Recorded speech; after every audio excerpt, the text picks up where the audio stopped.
नमस्कार साथियों, लॉर्ड त्रिभुति महाविद्यालय की ऑनलाइन क्लास में आप सभी प्रिय विद्यार्थियों का स्वागत है।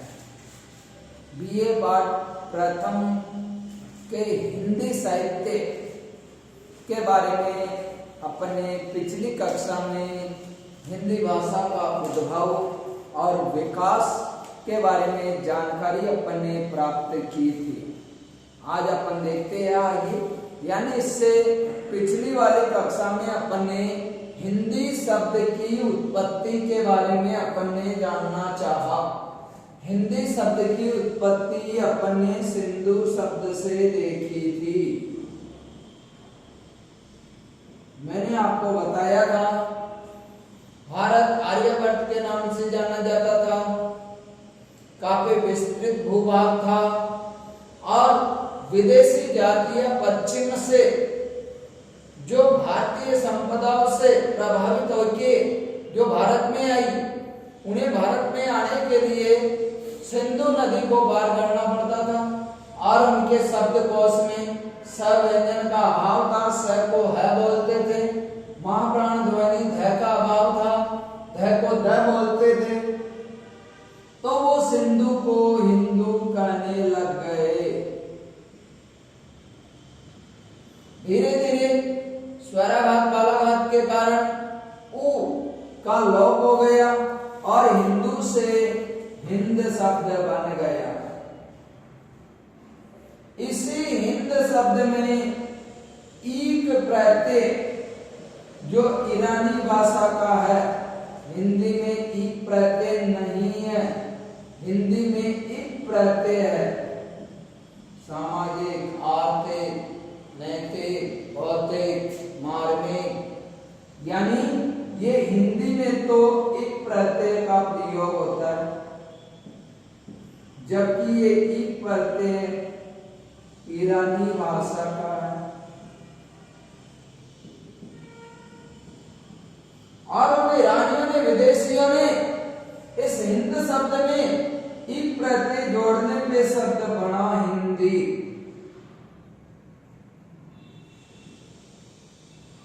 और इसी हिंदी में धीरे धीरे क का लोप हुआ और शब्द आया हिंदी। और ये हिंदी शब्द भारतीयों के लिए उनकी भाषा के रूप में प्रयुक्त होने लग गया। हिंदुस्तान की भाषा हिंदी, उसी प्रकार जिस प्रकार नेपाल की भाषा नेपाली, चीन की भाषा चीनी, अरब देश की भाषा अरबी, तो ये हिंदी शब्द अपने इस प्रकार आया। हिंदी शब्द का प्रयोग भी विदेशी व्यक्ति के द्वारा सर्वप्रथम किया गया। ये हिंदी जो शब्द है ये फारसी भाषा का शब्द है। हिंदी शब्द फारसी भाषा का शब्द है। इसका सर्वप्रथम प्रयोग भी विदेशी व्यक्ति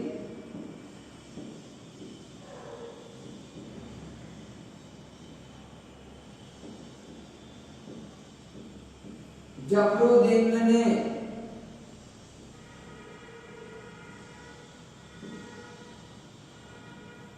अपने ग्रंथ जफरनामा में सर्वप्रथम इसका प्रयोग किया गया था। वैसे आदिकाल की बात करें तो हिंदी का तोता अमीर खुसरो को कहा जाता है। तो अपने सम्मुख ये हिंदी शब्द है। आज अपन देखते हैं ये हिंदी क्या है।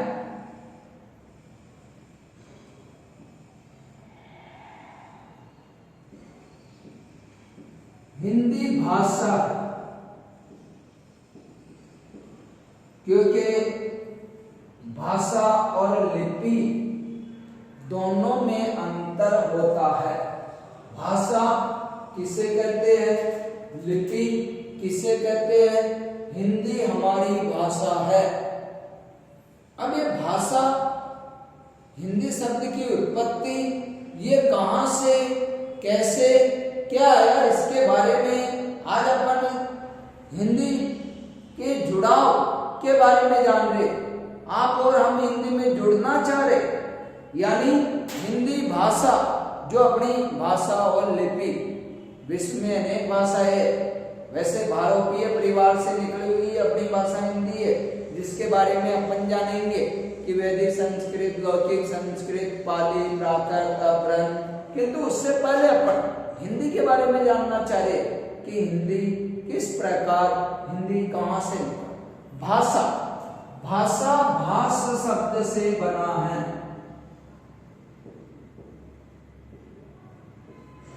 और भाष मूल रूप है। भाष का अर्थ होता है विचार,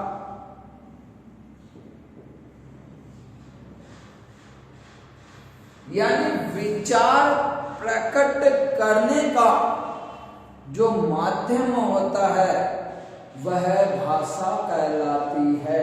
क्योंकि भाष शब्द अपनी मूल भाषा संस्कृत है, क्योंकि भाषा भाष धातु से बना है और अपनी मूल भाषा संस्कृत है। अब यह धातु क्या होता है? हिंदी में जो क्रिया का मूल रूप होता है वही संस्कृत में धातु कहलाता है।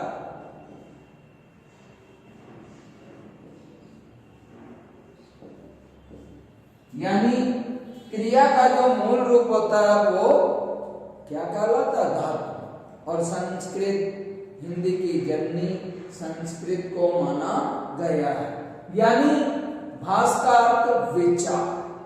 अब विचार क्या, कैसे, भाषा क्या है? अपने विचारों का आदान प्रदान करने का माध्यम, साधन भाषा कहलाती। यानी दो व्यक्ति है, मान लीजिए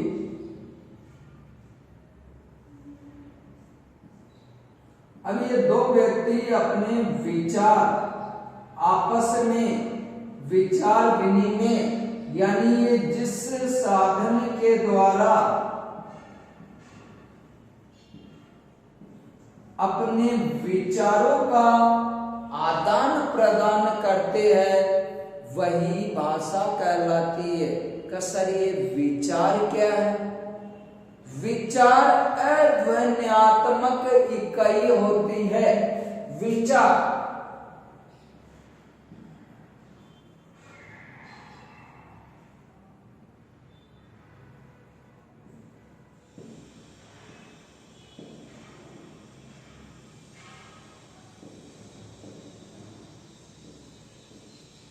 यानी का उपसर्ग है, नहीं होता है।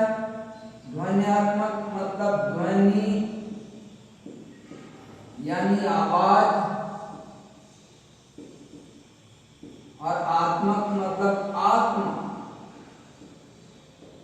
यानी विचार से तात्पर्य आत्मा की आवाज। जब तक व्यक्ति के विचार आपस में आदान प्रदान नहीं होते तब तक वो भाषा का रूप नहीं होता।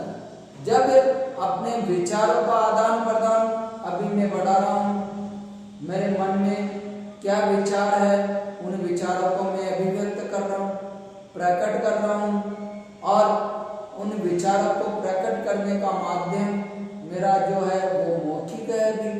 किंतु दो व्यक्ति आपस में अपने विचारों का जब आदान प्रदान करने लग जाते हैं तो वही साधन क्या कहलाता? भाषा। तो भाषा की परिभाषा सीधी सादी अपने विचारों को अभिव्यक्त करने का सबसे सशक्त माध्यम भाषा है। यानी अपने विचारों को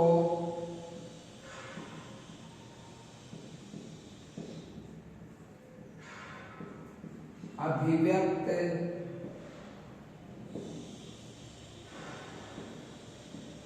करने का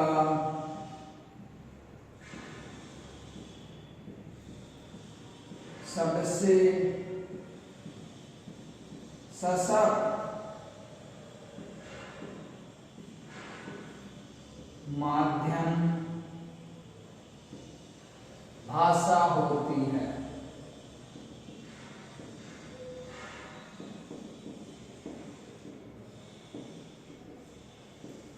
विश्व में अनेक भाषाओं का बोलबाला है, क्योंकि भाषा एक ही नहीं होती।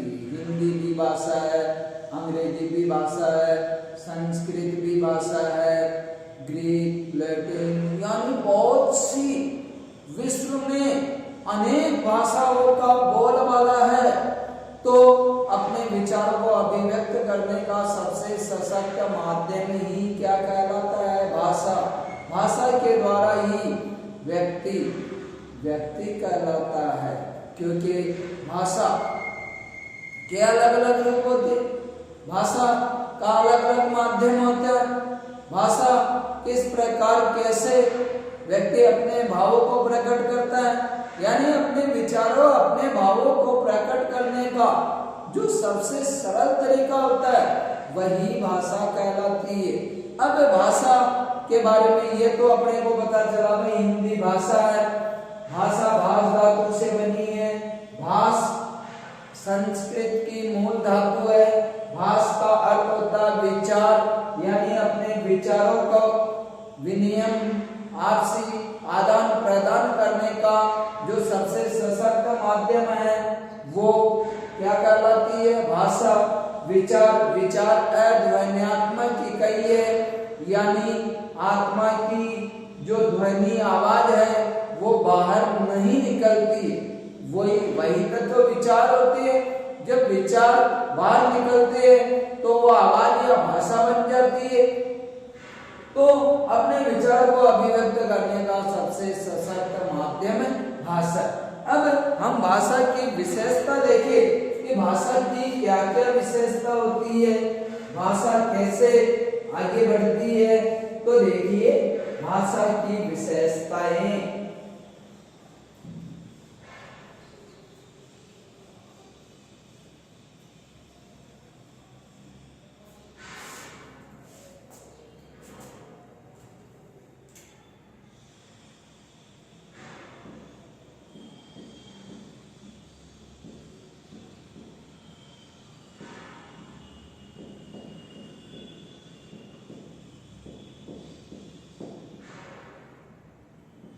क्योंकि अभी अपन हिंदी तक तो पहुंचे नहीं है, केवल हिंदी शब्द और भाषा की बात कर रहे हैं।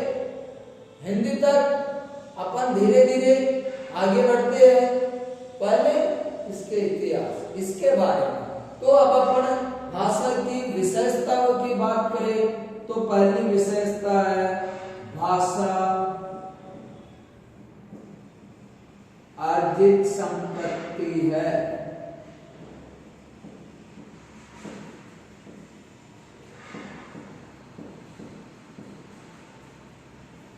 क्या आप इस विशेषता, इस विचार से सहमत है कि भाषा अर्जित संपत्ति है? बिल्कुल भाषा अर्जित संपत्ति है। अपने पूर्वजों के द्वारा, अपने दादा दादी, मामा मामी, मम्मी पापा, बड़े भैया बड़ी बहन, यानी मोहल्ले वाले सभी के द्वारा अपन भाषा को अर्जित करते हैं। छोटा बालक होता है, बड़ी मेहनत बड़े प्रयास से हम उसे सिखाते हैं दादा नाना मामा बोलना, यानी बालक जैसी भाषा अपने परिवार में, अपने घर में, अपने मोहल्ले में बोली जाती है उसी के अनुरूप आने वाली संतानें उस भाषा का प्रयोग करती है। भाषा सभ्य है या असभ्य है वो तो अर्जित संपत्ति है, क्योंकि बहुत सी बार देखते हैं अपन छोटे बालक बालिकाएं गालियां निकालते हैं, क्योंकि जैसा वो अपने माहौल होता है उसी के अनुरूप वो भाषा बोलने लगते हैं। तो पहली विशेषता भाषा की, भाषा अर्जित संपत्ति है। दूसरी विशेषता भाषा अनुकरण के द्वारा प्राप्त होती है।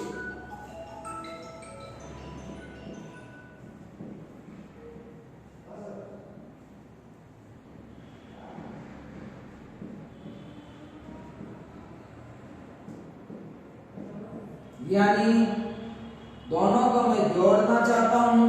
आर्थिक संपत्ति अनुकरण के द्वारा देखा देखी करके भाषा का बोलबाला होता है, यानी जैसे देखा देखी करेंगे उसी के अनुरूप भाषा का प्रयोग किया जाता है। भाषा की सामाजिक प्रक्रिया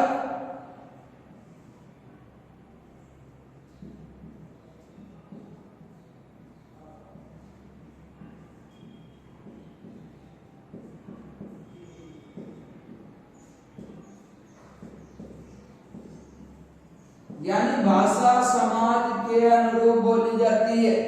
भाषा परिवर्तनशील है, भाषा बदलती रहती है। कहा जाता है कोस कोस पे बदले पानी, चार कोस पे बदले वाणी। यानी अगर भाषा सामाजिक प्रक्रिया के अनुरूप नहीं होती तो क्या हम भाषा परिवर्तित नहीं होती। सदैव आज के 1050 विक्रम संवत की बात करें, 1050 से पहले जो हिंदी का रूप था क्या आज वही हिंदी का रूप है? नहीं। भाषा परिवर्तनशील है, बदलती रहती है, सामाजिक प्रक्रिया के अनुरूप है। अगली विशेषता अंतिम स्वरूप नहीं। भाषा का कोई अंतिम स्वरूप नहीं होता।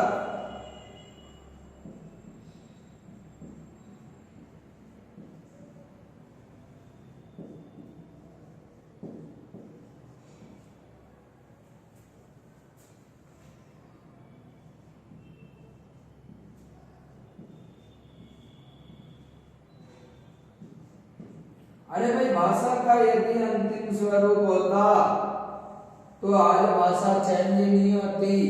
हिंदी का उद्भव अपन मानते 1050 विक्रम से। अगर भाषा का अंतिम स्वरूप होता तो भाषा में कोई बदलाव नहीं होता, पद्य पद्य चलता, गद्य आता ही नहीं। किंतु भाषा में तत्सम तद्भव शब्दों की प्रधानता आगे से आगे बढ़ती जाती है और इसी के अनुरूप अपनी भाषा के लिए अपन कह सकते हैं कि भाषा का अंतिम स्वरूप नहीं होता है। अगली विशेषता भाषा परिवर्तनशील है।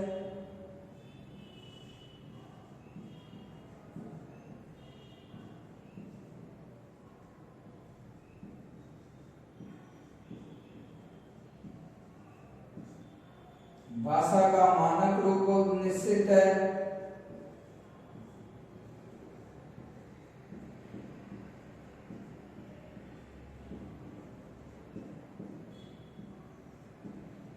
यानी भाषा परिवर्तनशील है। राजस्थानी की कहावत जैसे कि अभी मैंने थोड़ी देर पहले कहा कि कोस कोस पे बदले पानी।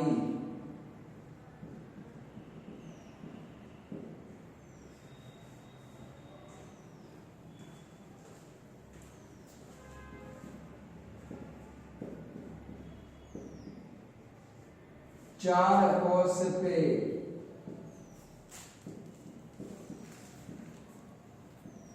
बदले वाणी।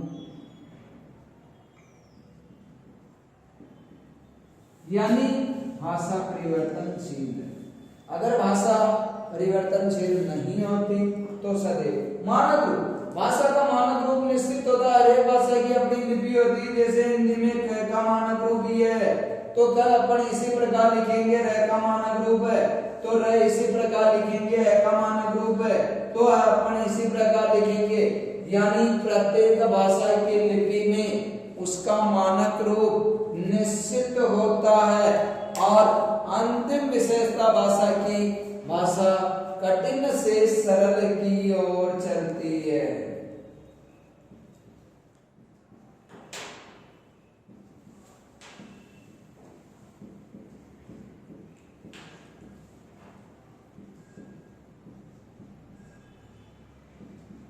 यानी भाषा कठिन से सरल की ओर चलती। ये तो अपने भाषा की विशेषता है। अब अपन अगली कक्षा में भाषा के प्रकार पढ़ेंगे। जो भाषा के 3 प्रकार माने गए, मौखिक, लिखित, सांकेतिक, और उसके बाद हिंदी उद्भव विकास कहाँ से, हिंदी की प्रक्रिया प्रारंभ हो रही है कैसे। तो आज की कक्षा अपनी यहीं तक। धन्यवाद।